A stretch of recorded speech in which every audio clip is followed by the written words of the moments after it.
Susan Cox Powell was a 28-year-old mother of two living in West Valley City, Utah. She had a loving demeanor, two young sons named Charlie and Braden, and a strained marriage with her husband Josh Powell. Friends and family had noticed signs of trouble in the Powell household.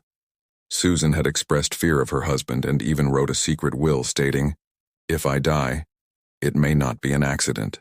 On the morning of December 7, 2009, Susan failed to show up to work. Her children were also not at daycare. Her worried co-workers contacted the police. When officers entered the Powell residence, they found no signs of forced entry, but the home was unnaturally cold, and a large red stain was found on the carpet. Susan's purse, keys, and phone were all still inside.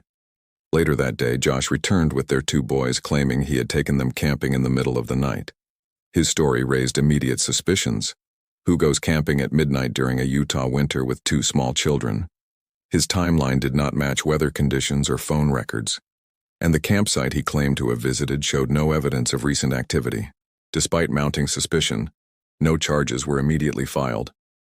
Susan's body was never found, and Josh maintained that she had run away or been abducted. The investigation soon expanded into Josh's family. Police discovered disturbing journals and videos made by Josh's father, Stephen Powell. Stephen had developed an obsessive fixation on Susan. He had secretly recorded her and stolen personal items like her underwear.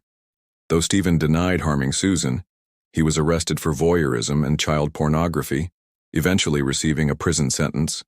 As investigators built their case against Josh, he lost custody of Charlie and Braden, who were placed with Susan's parents. Josh was allowed supervised visitation, but the court found him increasingly unstable.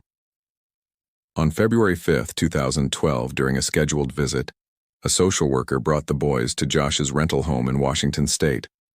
Josh locked the social worker out as soon as the children entered. Within moments, the house exploded in a powerful blast that killed Josh and both boys instantly.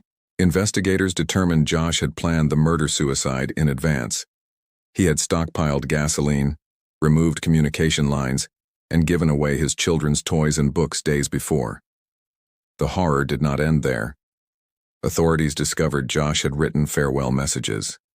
In one, he confessed nothing directly about Susan's disappearance, but hinted that his life had been falling apart for years.